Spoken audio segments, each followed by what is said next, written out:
Hello team, welcome to another ATP Geopolitics video with myself, Jonathan MSP. This is Ukraine War news update for the 24th of April 2024, second part thereof. Some people said in the first video my voice wasn't loud enough. Hopefully this will be a little bit louder, microphone's a bit closer to my noggin. We're going to split this video up. There's an awful lot to talk about. This is just going to be military aid and equipment.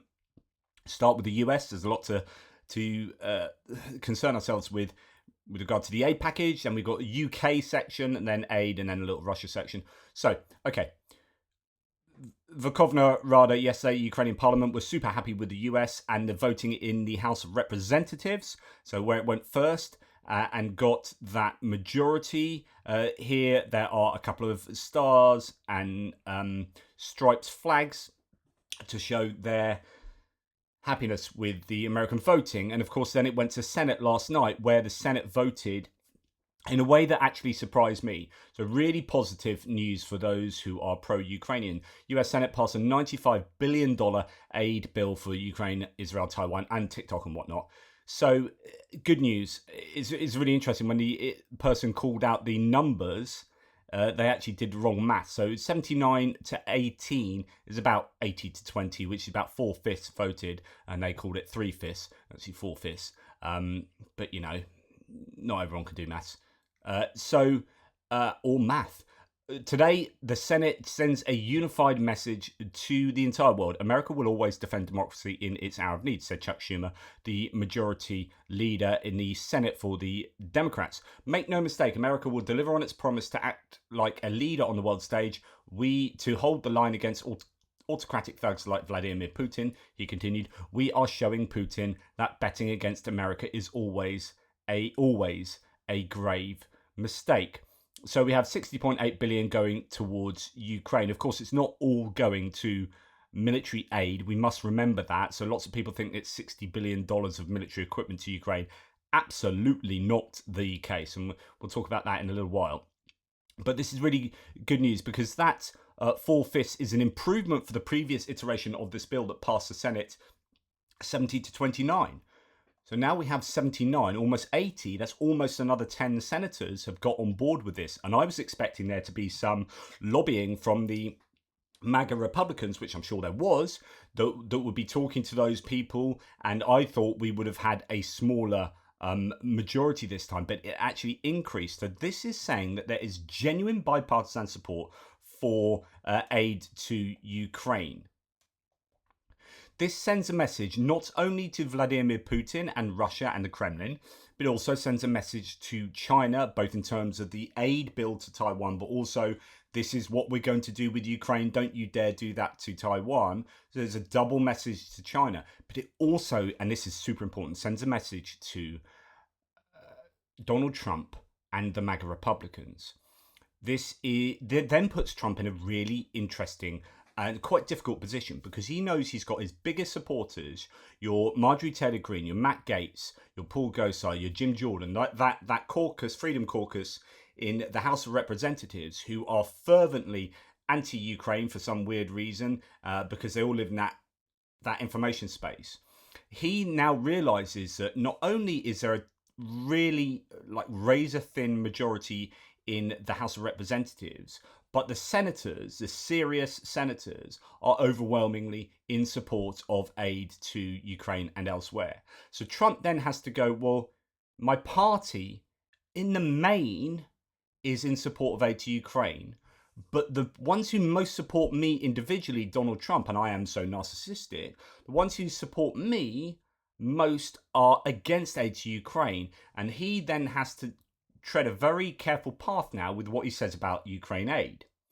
So he was then interviewed by a right-wing outlet last night, and he admitted that the majority in the House of Representatives was really difficult. He admitted that Mike Johnson was a good guy, and that he picked out the kind of loan bit as being, hey, look at me, I'm awesome because, you know, we got the loan bit through.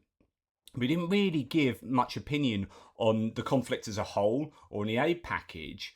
And I think he realizes that he's got to play that one quite carefully now. That there is this very obvious schism in the Republican Party. Then the question is, how does that play going forward in the election in November with regard to continued aid for Ukraine?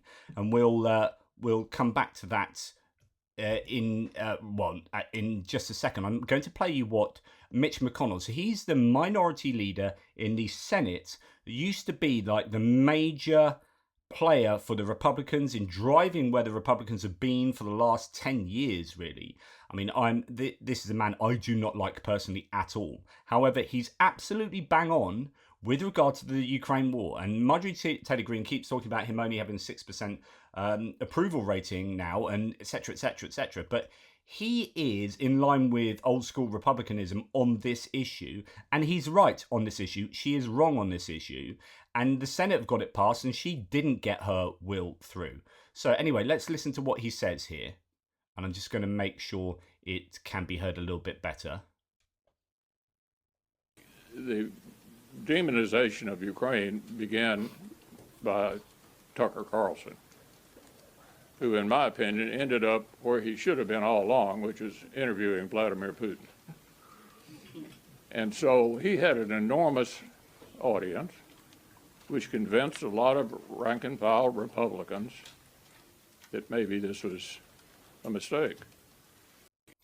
So he's now talking to the disinformation that's being, or the information space in general that's being manipulated by players like Tucker Carlson. He's responsible for where rank and file Republicans are thinking in terms of Ukraine and this demonization of Ukraine.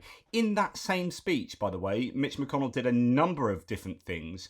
We'll come back to what he mentioned about ATACMS later, but he actually dumps on Trump. It was quite subtle, but what he said was that Trump killed the bipartisan border deal. So there's all this call about, we should be doing the border first. You look at Don Trump Jr. Mitch McConnell very clearly said Trump killed it. That is a very subtle throwing down of the gauntlet, which is, I think, a formalization of this schism. He has weirdly formally backed Trump. That was a bit controversial, but I think you're now seeing old school moderate Republicans just making a bit of a stance now after the House vote and then after the Senate vote. It's like, right, this is what we believe. This is the right thing to do for America. Trump, you're wrong. And by the way, you killed the border deal. We could have much better stuff going on with regard to the southern border, but you killed it because you want it to be an issue, because you want to get elected and save it. Now, the problem is Trump is not looking good at the moment. So he's in court every day. He's complaining that people can't get to see him in court, that they're being blockaded, but videos have come out today that no one's getting blockaded. He's only got one supporter in his court. Here's an interesting thing. In the hush money court case, there is not a single Trump family member there. Jeffrey Dahmer had more familial support in his court case than Donald Trump. Now, last week you had Donald Trump Jr. doing a whole video slagging off Mike Johnson for not doing the border. Border, says Mike Johnson in clips that Mike Johnson was talking, and then Don Trump goes, you shouldn't listen to any of these Republican leaders. In other words, Mike Johnson, all these other people, they're all wrong, etc., etc. The money shouldn't go to Ukraine. And then this week, his father is in a difficult situation, like I've just mentioned, where he realizes which way the winds are blowing, and he has to actually probably reel in his son a little bit. There are some rumors that he may not be talking particularly with his son. I mean, you've got his son going off on the Marjorie Taylor Greene end of things, Donald Trump realizing and saying Mike Johnson is a good guy after his son's done, and Mike Johnson is a terrible human for not doing border stuff. Donald Trump last night had to come out and say he's a good man doing what he's trying to. We've got NATO change, people are spending more on NATO, etc., etc. And then you have the Pennsylvania primaries. So the primaries are where you get to vote for who represents your party. So if you're a Democrat, you're going to vote either Joe Biden or, in this case, Dean Phillips. Joe Biden got 93%, which is more than Obama got in similar elections. So Joe Biden is safe there. Now, what's interesting is Nikki Haley dropped out all those weeks ago. She dropped out. She got 16.5% of the whole vote. In some places, she got like 35% of the vote. But overall in Pennsylvania, she got 155,000 votes for Nikki Haley. That is a protest vote against Trump. Trump lost, I think, Pennsylvania by 80,000 votes. And this is a swing state that he has to gain. Not only does he have to gain 80,000 off Joe Biden, he's at a deficit of 155,000 to Nikki Haley that appear to be protest votes against Trump. So the whole Ukraine war thing is going to be a major component about how he thinks going forward, because he needs his main party on his side. He also should want to do the right thing for the US, and he's got a campaign where he's got a base that are believing, a lot of the base are just believing what they're being told. And I could bore you with some data on this, but it appears the 538 had a fascinating podcast yesterday. I'd advise you go and watch that, where they did on part of it discuss whether the base is driving the leaders to think about Ukraine, or the leaders are driving the base to think about things like Ukraine. And actually, there might be an element of both going on there, but there's certainly a lot of leadership, because people don't, like you and I, don't sit on YouTube 10 hours a day talking Ukraine. So most people get their information from somewhere. And if it's from Twitter, if it's from, we just heard 79% of Republicans, get their news from Donald Trump on Ukraine or something like that. So it is very much a top-down thing. And if Trump switches and says Ukraine is a good thing, Ukraine aid is a good thing, then that will change the view, I think, of a lot of people on the ground. And if Tucker Carlson's views change, these are the people informing the rank and file members, which is exactly what Mitch McConnell's just said. So there's lots of fascinating dynamics going on here, especially with regard to the eventual presidential election in November. And I follow the trials very closely, and the one taking place at the moment in New York is not going well for Trump. He's not doing himself any favors, and it will play badly. I think there will be a net negative for Trump with regard to election. So these things are worth bearing in mind. Now, talking about the aid bill itself. So about $50 billion of the supplemental will flow through our industrial base, creating good American jobs in more than 30 states. So John A. Conrad V here, who's very much a maritime person, he's also incredibly Republican. He says, I didn't have trickle-down economics on my bingo card for Biden appointees. Do we need more jobs while the largest generation ever is retiring? Weird thing to say. Anyway, this isn't trickle-down economics. This is Keynesian economics, as someone who doesn't know his economics. This isn't giving people at the top a tax cut so they get richer and their richness trickles down. Horse and sparrow economics, where the sparrows get to eat at the poo that the horses crap out. That's what it used to be called. Nicer term, trickle down, but it doesn't work. I mean, all the evidence is pretty much in that trickle down economics is a bit of a myth. Keynesian economics is like, we need to stimulate by throwing in money at the bottom, and it's a trickle up. So it's sort of, we're throwing jobs. There is an element of corporations getting contracts and whatnot, but this is about creating jobs to stimulate the economy. So I think that's worth noting. So the single most important way that Congress can continue to support the Department of Defense is to pass predictable, sustained, and timely appropriations, says Lloyd Austin, and this is about creating jobs and stimulating the economy, as well as doing the right thing internationally. Now, Colby Badwa, who was on Ukraine, the latest podcast with the Daily Telegraph yesterday, and that was excellent.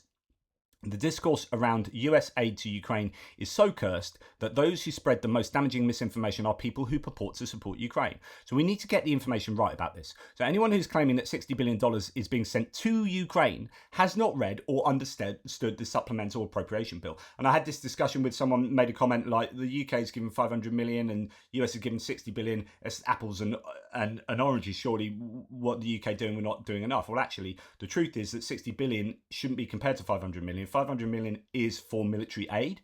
Well, actually, $617 million, if we're going to compare like for like. $617 million from the UK is just military aid going to Ukraine. and there will be an element of probably putting in contracts as well, but you get the point. Whereas the 60 billion is full of loads of different things. So Ukraine isn't getting $60 billion, not in money and not in any combination of aid, whether it be budgetary, economic, humanitarian, or military. Certainly not military. In fact, I see so many claims that till the bill is 100% military aid to Ukraine, this is incredibly damaging misinformation. Speaking about the aid to Ukraine in terms of the total value of the 4, soon to be 5 Ukraine Supplemental Appropriations Acts creates a grossly inflated sense of how much support Ukraine has received from the US. So this is why you need to go back to the Kiel support tracker that kind of breaks these things down. When you just look at headline monetary values that have been announced by the US government, when you pare that down and say, well, actually, that's humanitarian aid. That's just replenishing US stocks. That's going for this and that. What's actually going to Ukraine is a very different kettle of fish. So those 4 bills total $113 billion, but Ukraine has only received $20 billion worth of equipment from DoD stocks. That is almost a sixth of what has been announced, and that's the difference. We need to know this is not a criticism of the US. This is just, let's look at how the stats work. Right, this is about trying to get our understanding improved.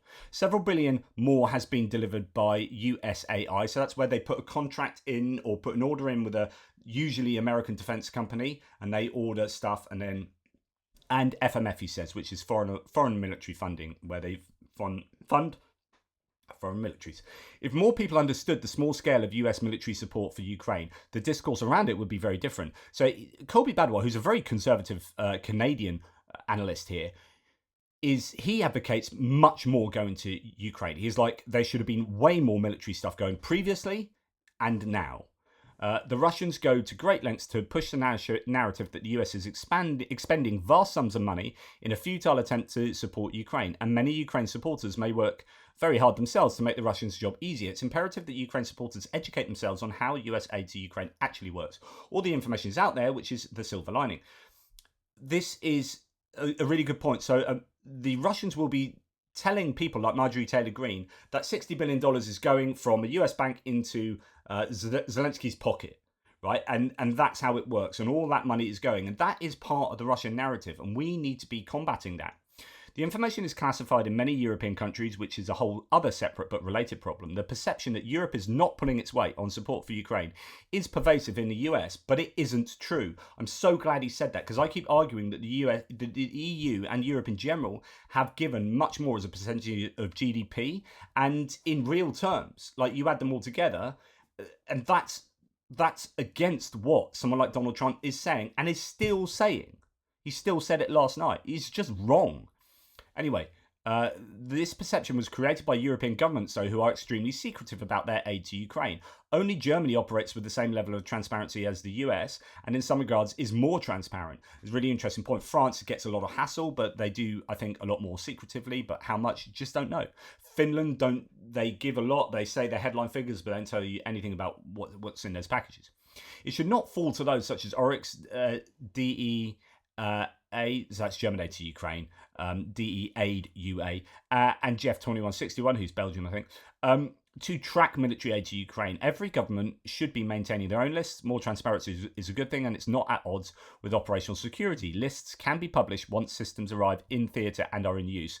It's a point we're going to return to later. Being secretive only fuels conspiracy theories. The point is you should be secretive up until you know they're there. So ATACMS, 300-kilometre ATACMS have been announced, or semi-announced. That shouldn't have happened until they were used. And when they're used, then the Russians go, oh my God, they can hit 300 kilometers. We need to now move our stuff. Whereas if you tell them up front, they can move their stuff now. It's just ridiculous. Anyway, a memo went around yesterday, sent to Senate GOP, so Grand Old Party, that's Republicans. So it went to Senate Republicans' offices yesterday afternoon, a final push to get as many GOP votes as possible on the final passage and taking aim at some of the arguments made in recent days by opponents of Ukraine aid. This was brilliant, by the way, and we're going to go through it in a second. It's going to be a long video today, In a fact sheet on the National Security Supplemental, says Colby Badwell again, SASC ranking member Roger Wicker had 2 tidbits I want to highlight. 1, further confirmation that Iran has provided Russia with hundreds of ballistic missiles, because there's been this claim that they provided 400. Then actually the Ukrainians came out and said, no, don't worry about it, they haven't done that many. And now we're going back to the DoD. Second part, the DoD has an accurate picture of European 155mm production available to share in a classified setting. So people know what's going on much more than you would expect that, right? So let's have a look at some of these allegations that they were looking at dealing with. Oh, I can't seem to get that increased in size as much as I was hoping. So let's try that again. Control 0. Okay, we'll have to read it like this. So the Ukraine war consumes far more material that the United States can produce under any plausible scenario over the coming years, is an allegation. The US cannot produce enough PAC-3 interceptors or 155mm shells to simultaneously meet all possible requirements, is an allegation. US defense production capacity can't increase to compensate for weapons transfers in the near term, is an allegation. And lastly, for this section, US munitions stockpiles are extremely low across the board, to the point that many national security officials consider seriously concerning. And then it talks about fact the US defense industrial base does not need to meet the Ukraine security requirements alone, because more than 20 other countries are supporting Ukraine, and Ukraine's indigenous capacity is also growing, especially in drone production, howitzers, and eventually significant amounts of 155mm shells. In artillery rounds, the supplemental is the most important opportunity Congress has this year to increase US domestic production of artillery rounds for the US military. So if you're worried about not having enough rounds, you will get more rounds by this supplemental bill. Europe is already producing more 155mm artillery rounds than the United States, and is on path to produce twice as many artillery rounds as the US. That is a big fact, and that's bolded in fact and said fact first. So the US is producing a lot, is ramping up a lot, but the EU are doing a massive job here. And that's a really interesting admission. Fact, non-traditional 155mm artillery rounds and other types of artillery rounds contribute significantly to US and Ukraine's artillery inventories. And of course, they come from places like Bulgaria, etc., etc. Air defense. Fact, the supplemental is the most important opportunity Congress has this year to increase US domestic production of anti-air capabilities for the US military. So this $60 billion is as much about upgrading the US military as it is about helping out Ukraine. And that's what I've always said. You've heard me say that 100 times. Fact, other countries are manufacturing and donating Patriot missiles besides the US. Fact, there are numerous other air defense interceptor capabilities other than Patriot, and that meets Ukraine or US requirements with healthy stockpiles. Talk about SAMP-T, Hawk, Vampire Program, Frank and Sam's, etc., etc., etc. AIM Sidewinders being used on the back of Supercats. Fact, the supplemental is the most important opportunity Congress has this year to expand US defense production of capabilities to deter China. So the Ukraine aid bill is about deterring China. Fact, the top US military commander in Indopacom, so that's the Indo-Pacific area, believes the risk of munitions can be managed, but that it would be a strategic victory for President Xi if Ukraine loses. Fact, except for high-end air defense, there is little overlap between the munitions provided to Ukraine and those the Indo-PACOM commander has identified as the most important to maintain deterrence or effectively fight the People's Liberation Army. So, in other words, the stuff we're going to give to Ukraine is not the stuff we would need to fight or help Taiwan with. Lots of people talk about ATACMS. Taiwan's going to be largely a naval and air battle, right? War, whatever. There's the sorts of things that Ukraine are using, like huge amounts of Bradleys and TOW missiles and javelins, all that kind of stuff, is going to be largely unnecessary for any conflict in the Indo-Pacific. Fact, our adversary's industrial base has its own limitations, and Russia is dependent upon North Korea and Iran. Production statements from Russia, North Korea, and Iranian state media should be taken with a grain of salt. That's interesting. So there is an overplaying of how much the Russian industrial military capacity, how much it can produce. Fact, any analysts of replenishment value must also consider that the US is transferring older equipment and replacing it with more capable equipment. It's upgrading the US Army. We give you these old Bradleys, and we are going to replace them with newer bits of kit. we give you these old javelins and we replace them with the replacement or upgraded versions of the javelins, etc., etc. Anyway, loads more detail on those 4 sheets. As you can see, each one of those facts I give you has a series of bullet points underneath justifying those claims. Right? This is a sort of crap. Not crap. This is the opposite of crap. This is a sort of brilliant stuff that should have been circulating for the last 2 years. Right? Things have got desperate and now it's happened. Okay. Reuters is reporting that the US is already preparing a big $1 billion military aid package for Ukraine, the first to be sourced from the yet-to-be-signed Ukraine-Israel bill. The package is set to include vehicles, Stinger air defense munitions, additional ammunition for the HIMARS and other multiple launch rocket systems, 155mm artillery ammunition, TOW and Javelin anti-tank munitions and other weapons that can immediately be put to use in the battlefield, according to the US officials. Much of the US aid is to Ukraine from the upcoming package is already in warehouses in Germany and Poland, says CNN. Exactly what I was saying the last few days. And here's the thing. Actually, give me a second. According to the publication, first of all, Ukraine will receive artillery shells, and the $1 billion package is significantly larger than the previous one. Now, as Thomas Tyner says here, the US Senate did not need to vote on this aid for Ukraine because it already did so on the 19th of May 2022. In other words, what's being given to Ukraine at the moment is almost certainly not anything from the new package. This is presidential drawdown authority that remains to the tune of 3.8 billion. And that's going to add to the 7.8 billion that's in this new package, which means actually you're getting closer to 12 billion. Well, it's not like phenomenal amounts in terms of like you might have thought it was 60 billion. Well, actually adding the remaining PDA and the new PDA, you're going to have almost 12 billion of kit that you can take from US stockpiles, and then you need to replenish it, and then it's all part of the rest of the bill, etc., etc. But that is that's good news, because I think the Americans could have given some. There was a lot of people saying there's $3.8 billion left in the PDA. Why are the Americans not giving it? And in the last couple of months, they've not been giving it. I'm wondering whether, and the problem is that you will have Ukrainian lives dying as a result of this. But it's all about moral consequentialism. So it's a smaller evil for a greater good.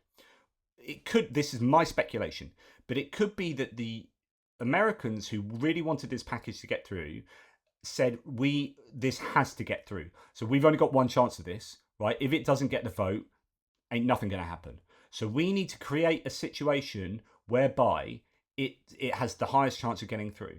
So if things get desperate for the Ukrainians on the front lines, as in if they have a real shell hunger, and there's actually some rumours talking about how they don't have as big a shell hunger anyway, as some people are saying, although there are other rumours, there are other claims that they absolutely do, and some people on the front saying they absolutely do, so, go figure. But the US could have given some PDA previously, but they didn't.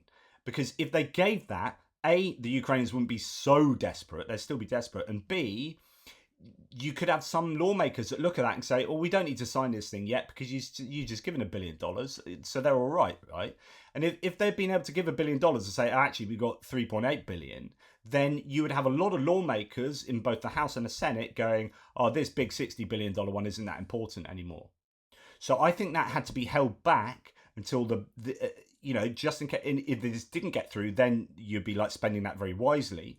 It has got through, it can be added to it, and now the US and Ukraine are in a much better position going forward, and that should happen right now. In fact, things would have been moving without the Senate voting on it because it's not dependent on a new bill, but it's part of the old PDA, and that's how stuff was moving. So as Tyner says here, Biden had some $3.8 billion in PDA money left over from the first aid package. That equipment is now being shipped in expectation of the new aid package being voted on. And I absolutely agree with that. And that's why it will be getting to Ukraine right now, is my bet, and it hasn't yet been signed by Biden. He's due to sign it today. Biden administration has informed Congress that the US will be sending 300-kilometer ATACMS to Ukraine after the US Senate passes the Ukraine aid bill, reports CNN. Previously, only the 165-kilometer ones were sent, now the 300-kilometer ones. This does annoy me a little bit because I think you should only announce that when they're used. And I think it's a bit silly. Anyway, we have your man McConnell talking about this. The long-range missiles. Will there be restrictions for them to be only fired inside Ukraine? Well, I hope not. I wouldn't try to dictate to the Ukrainians how to handle the war either. Massive, but doesn't really say anything. What this says is McConnell thinks that the ATACMS should be allowed to be used into Russian territory. That is a big thing, though. That is, for him to say that openly is huge. So let's hope that happens, but no promises there for sure. And as Trent Telenko says, this should have been kept quiet until the first 300-kilometer ATACMS impacted its target. I totally agree with that. Right. Biden administration will use its provision of long-range ATACMS to push the Schultz government to send Taurus cruise missiles to Ukraine. And won't that be fun for everyone? So, Colby Badwire says, in an interesting role reversal, the Schultz government is pushing the Biden administration to send one more Patriot battery from their stocks to Ukraine. So, where everyone's been pressuring Germany, now Germany's pressuring the US, but actually the US can pressure Germany back with saying, okay, we'll give a Patriot if you give some Taurus.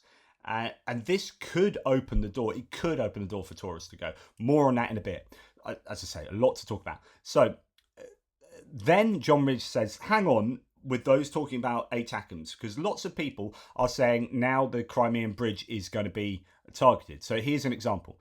OSCENT Technical, who I think's really good, says the longer range variants, likely M39A1 Block 1 or M57 Block 1A unitary. These are not the cluster munition. These are the single warhead hit, blow up, are GPS guided and could hit targets like the Crimean Bridge from Ukrainian controlled territory.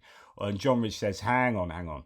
So, the Ukrainians are likely to receive M39A1 with APAM submunitions. Moreover, even if they receive M48 or M57 with unitary warheads, they likely aren't going to blow their limited allotment on a target that a 225 kilogram blast frag warhead won't have optimal effects on. In other words, they've been able to range the Kerch Bridge with Storm Shadows and Scalp EGs since May 2023, yet the bridge hasn't been neutralized despite SS Scalp being vastly more optimized for this type of target relative to ATACMS. In other words, cruise missiles are the better thing to use than ATACMS. They haven't used the cruise missiles when they could have done, so they ain't going to use ATACMS to hit the bridge. Sorry, doorbell won't have to go outside. So that's why my glasses look completely different. Right, that is really a case for the Taurus to be given. You need a good dozen Taurus, in my opinion, to smack down onto the bridge to have the required effect. It could even be better done with something like the lorry bomb previously, but the likelihood of that happening again is slim to none. Okay, moving on to UK stuff now. And before we get to the main part of what I wanted to talk about, let's then go back to talking about Schultz with regard to the UK. And this is interesting.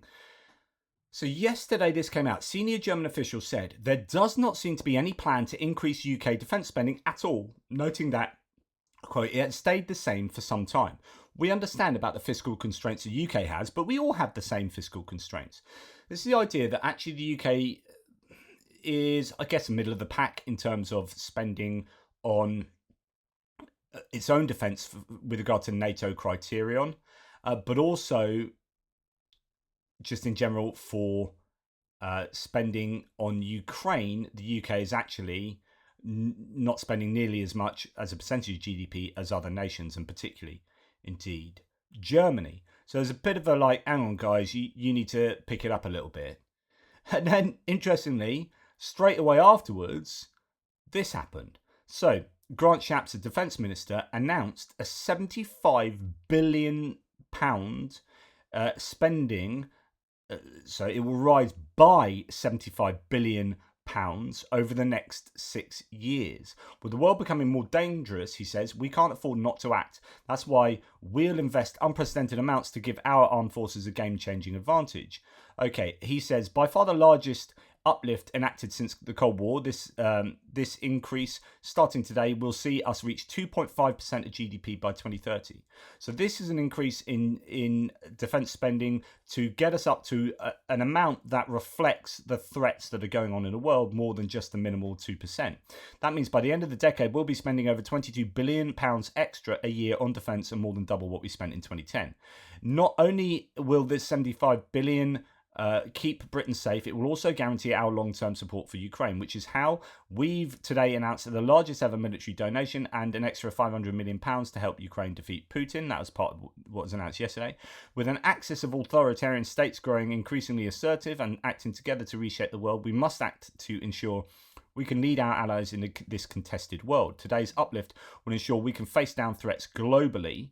Since 2019, we've already uplifted defence spending by £41 billion, but by going further today, £75 billion will give our armed forces a strategic advantage against an aggressor by ensuring 5% of the defence budget goes to R&D to harness new tech, from lasers to artificial intelligence, from the pilots scrambling at the moment's notice to the sailors on the Red Sea, the soldiers stationed in NATO's eastern flank, and those who you will never see or know. We will ensure everyone brave enough to defend this country, their country, is supported with what they will need to fight. Not only will we maximise every pound spent on defence, with a reformed procurement model, we will put our defence industry on a war footing. So this is massive. Like, for him to come out yesterday, and I think this should have been much bigger news in the UK. This should have been huge news. Doubling our spend on munitions with a new £10 billion strategy to rearm Britain. So there has been this claim, there's plenty of evidence that our own armed forces are underfunded in terms of procurement. This historic uplift will also empower continued investments in conventional forces, from attack submarines to jets. These capabilities, with a new National Defence and Resilience Plan, will leave our enemies in no doubt about the strength of the UK defence. Okay, so this is amazingly important stuff with regard to Ukraine, NATO, UK. The idea, I think this reflects a threat level that is perceived. So why this is possibly more significant than you might realise is that we are in an election year now, rather like Biden and Trump. We've got an election year, but we've got an election year where we know the Tories will be hammered. So one part of me is thinking they're doing this because they know that the next government will have to pick up the bill. But that's the kind of cynic in me. But actually, it's doing something which I think needs to be done, and it kind of ring fences it. It gets done, and it doesn't come down to a new government who's trying to please the voters that just voted them in with some kind of like sweetener. I think spending this much money on defence probably wouldn't do the job. And so this is actually, I think, Sunak doing the right thing. And why I think it's doing the right thing is because he, and I've got a tweet on this coming in a second, but it's thought that some of this funding is going to come from not having tax cuts. Tax cuts is what the Conservative Party always do. Like the Republicans, exactly what Trump does, is give a tax cut to the rich, and then they are the ones that are going to vote him in, the rich or the middle class.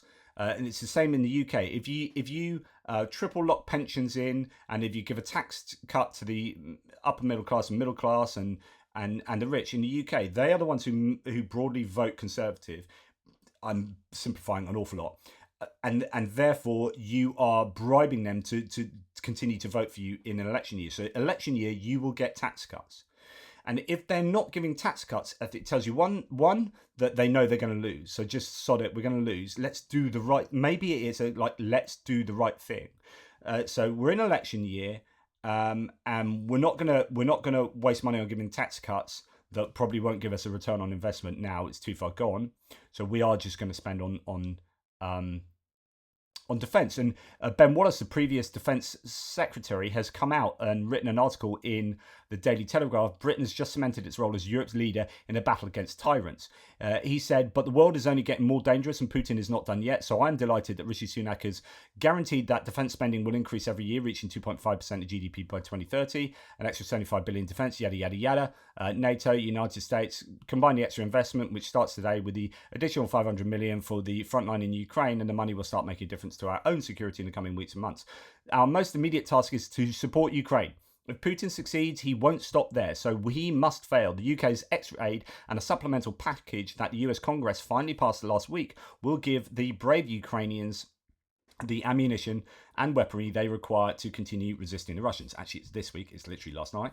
But one lesson of this war that we need to be able to is that we need to be able to produce munitions more quickly. It's absurd that North Korea has supplied more shells to Russia than European states have to Ukraine in recent months. So I particularly welcome the Prime Minister's determination to grow our defence industrial base here at home. The £10 billion that SHAPS is investing in our munitions strategy over the next 10 years will give our defence industry the certainty it needs to ramp up production, and it will make the United Kingdom the arsenal of European democracy and create jobs across the country. This is really important. Someone misunderstood me the other day and thought I was just trying to bash the UK. The UK are not in the EU anymore. Brexit has taken us out of there. But the new European strategy states that 60% of its procurement has to come from within the EU. Now, we have a really effective arms industry, BAE Systems, etc., etc. If we are not in the EU and the EU has that 60%, if they can't, there is a chance that they won't be buying into the UK arms industry unless it's all our arms that operate in Europe. So we have, MBD, UK, France, Germany. BAE Systems will have elements within the EU, but that's something to think about. That we want to be the arsenal of European democracy, but if Europe can't buy from us because we're not in the EU, then it's just another problem of Brexit, in my opinion. But it's a practical challenge going forward. The $10 billion, so create jobs across the country, £10 billion, sorry. I hope that Prime Minister's leadership in this issue will lead to other NATO members following suit. You want to be careful with this kind of rhetoric, because it's like there are plenty of NATO members that spend more than us and are doing more than us, Germany, and then the Baltic nations, and then Nordic states, with regard to helping Ukraine and their own defence, spending. We do need to be careful. But we have been ones who have spent over 2% more regularly than most other NATO nations. If we can make 2.5% the new baseline for NATO, that would lead to a £140 billion boost to allied defence spending, which would help deter our enemies and defend our values. The increase would also send a powerful message to the American people and other members of the alliance are shouldering that we're shouldering our share of the burden. Okay. In other words, this is all about the reason I'm spending so much time on this, because, and you might go, well, I'm nothing to do with Britain, whatever. This is all reflecting how serious things are in the world right now, right? If you've got Britain in an election year saying we are going to spend this much money on our defence to get up to 2.5% of GDP expenditure on our defence, it means that we've got intelligence that is proper worrying. Because we should be giving tax cuts to the rich. Instead of doing that, we're spending on defence. This is telling you something, guys. And for me, it tells me that there is intelligence undergirding this that suggests that the world is not in a good place right now. And this is what Mike Johnson, that's what flipped Mike Johnson, his intelligence briefing. And I think also he got visited by some key Ukrainian evangelical Christians as well. And I think those two things together changed his mind. Ben Wallace, the former Defence Secretary, told BBC Radio 4's PM programme that he thought Sunak would fund the increase by sacrificing a potential tax cut plan that might have been included in the Tory manifesto.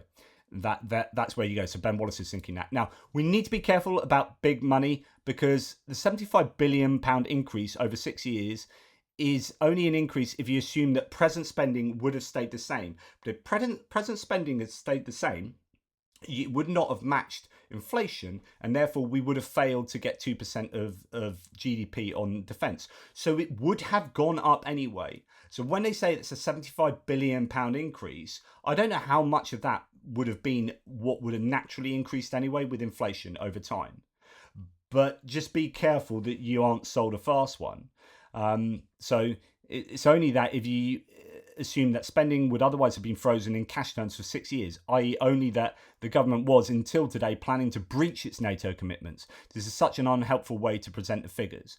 And this is a really good point. So just be careful that it's not quite as glorious as you might think. And he actually goes into quite an analysis here To get £75 billion number, the government has assumed a baseline with the spending frozen in cash terms and then added up all the differences. If you instead assume a baseline of spending frozen as a percentage of GDP, it's an extra 20 billion over 6 years. So instead of 75 billion, it's 20 billion. That's still good. It's still moving in the right direction, but, blah, blah, blah. Yeah. It's a genuinely big and significant announcement. It's being welcomed internationally. There's no need to fudge the baseline to produce the biggest sounding number possible. In other words, just say 20 billion after you take into account X, Y, and Z, rather than 75 billion and make everyone go, you're trying to somewhat pull the wool over people's eyes. Right, part of our latest package to Ukraine apparently is going to include the 227 kilogram warhead of the Paved Way 4 laser guided bombs that have a range of 30 kilograms or so, and they can be launched at Russian targets on the front line by Ukrainian fighter jets.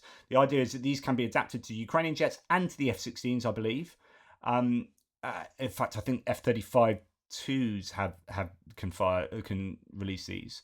So what is challenging is that these are bombs. These are good bombs, but they are laser-guided bombs, precision-guided munitions, but they aren't glide bombs in a way that they can get 50, 70, 90 kilometers. So you would have to get seriously close to the front line to drop these. They're going to be accurate. They're going to have a big explosive capabilities. They're going to be very difficult to jam, all those kind of things. These are good bits of kit that do get used by NATO forces, by UK fighter pilots, but they are... or fighter bomber pilots, but they are limited in their range.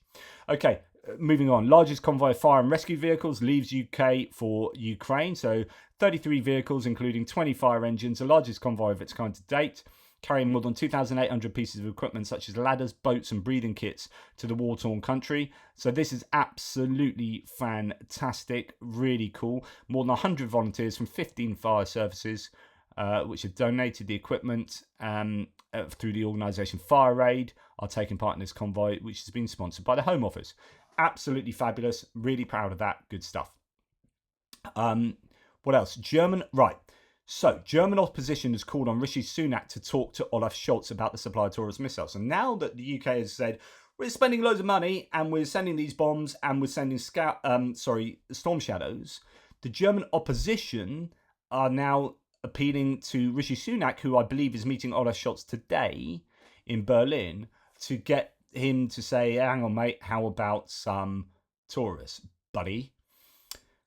London's also planning on sending, we actually knew this last year, I believe, but sending Typhoon fighter jets to Warsaw, according to Rishi Sunak, quote, we are building frigates and a new defence system to protect the airspace over Poland. This is part of the NATO Steadfast Defender 24 exercise. So 16,000 British troops will be sent to Poland, and it'll last until the end of May. So not for a crazy amount of time, but there will be British fighter jets working over Poland. Right, moving on to other aid. European Commission has allocated another tranche of budgetary aid. This is from the Ukraine facility. If it's a Ukraine peace facility, the 1.5 billion euros that they are giving, I don't know. I think that could be predominantly military. And if it is, then Ukraine could be like, yeah, we'll buy ourselves another Patriot, thank you, and et cetera, et cetera. So I don't know. That's good news for Ukraine this week. Right, let's go back to Taurus. Chairwoman of the Defence Committee in the Bundestag, Agnes Strack-Zimmermann, once again has called on the German government to supply Ukraine with Taurus cruise missiles, and this is who's been speaking to Rishi Sunak. The Chancellor, quote, the Chancellor has always assured that he is oriented towards the United States. Now that the US will deliver long-range ATACMS to Ukraine, it's reason enough to act on the Taurus issue, she added. Absolutely, good time to put that pressure on again. The US ambassador to Ukraine said that the US is in talks to set up joint production, or is this the Ukrainian ambassador to the US? Anyway, in talks to set up joint production of Patriot systems. Kyiv is pushing Washington to join production for the joint production, of Patriot air defense systems. Ukrainian ambassador to the US, Oksana Makarova, has said. So this is all good news. Per her, Makarova, Ukraine is currently working to secure licenses from the US government and technical material support from the US defense industry to manufacture Patriot fire units locally in Ukraine, and it could be a quote, we need to produce ourselves at least components and at most some finished products, she has said. That would be really good for easing the bottleneck of production of the much needed Patriot system and missiles. It's not just a system, it's the missiles that need to be ramped up in production. Minister of Defense Rustam Umarov, along with Major General Anatoly, long name, delivered Ukrainian-made military equipment to soldiers. Okay, let's try it. Bahilovich, not too bad, delivered Ukrainian-made military equipment to soldiers from the 225th Separate Assault Battalion. The equipment, consisting of 15 Cossack 2 M1 armoured vehicles and 25 Cossack 5 multi-purpose armoured vehicles, meet NATO standards. Not only is it about getting the industrial military complex in Ukraine to be making equipment that is NATO compatible, it is also just getting Ukrainian equipment made in decent numbers so that they can help themselves without relying entirely on foreign equipment donations. This is absolutely brilliant. I mean, it's going to be really great when you see more and more Ukrainian kit being used on or near the front lines. And that is a really good example there. Now, talking of which, the Ukrainian defense industry is testing new domestically produced searchlights and thermal imagers and laser targeting for mobile air defense groups. Demonstration tests were conducted on several types of drones. And Trentselenko adds, updated tech searchlights and guns are a cheap World War II answer for drones that the West has to deploy in the tens of thousands to survive the age of drones. Jamming, lasers and microwave weapons are panacea solutions that can't be counted upon in all weather and updated drone models. So you need these cool things like lasers, like the Dragonfire from the UK, but you also need simple searchlights and thermal imagery to acquire the targets. And you need jamming technology as well. You need all of these things to give you the coverage that you need. Right, German aid to Ukraine says, during a working visit to the Ukrainian capital Kyiv, Hamburg's mayor, Dr. Peter Tschentscher. What is wrong with people that don't use the English language? I mean, I'm joking, obviously.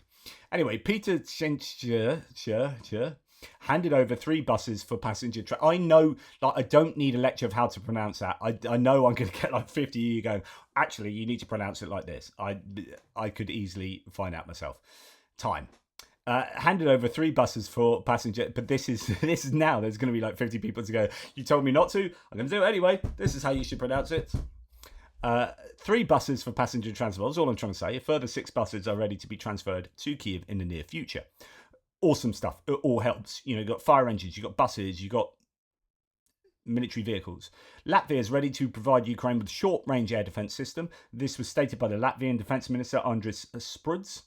I'm sure I've got that vaguely correct. Latvia is preparing amendments to the law on military service, which will allow foreigners to be recruited in the National Armed Forces. What you might ask me, why are you telling me this about Latvia? It's not that important. Latvia, right next to Ukraine. It tells you that they recognise the future could be very challenging, and they're putting things in place so that if war came to their country, they would be more prepared than when war came to Ukraine. We're all learning from Ukraine, and we're saying, right, what were the issues Ukraine had when they were invaded? Okay, they didn't have legislation that allowed them to just pick up soldiers, all a bit of a nightmare, international legions, whatever. So Latvia is now saying, right, we can recruit foreigners into the armed forces, we're changing the rules in this way. The amendments adopted the day before the country's government will allow foreigners to be drafted in the Latvian armed forces for critical situations. However, this will only apply to citizens of a limited number of partner countries. The bill is yet to be considered by the Latvian Seima. So, yeah, it's this direction of travel, isn't it, for the world? Lithuania says it has delivered more M577 armoured personnel carriers to Ukraine. These are tracked armoured personnel carriers that look like that, adding to a history of assistance that included advanced weaponry, winter equipment and ammunition. So thank you, Lithuania. Awesome source. Coming towards the end here, Ukraine and Denmark signed a memorandum of understanding on long-term cooperation and construction of Ukraine. This document provides for 40 million euros to support the private sector involved in the reconstruction of Ukraine, as well as 380 million to support critical infrastructure that uses renewable energy.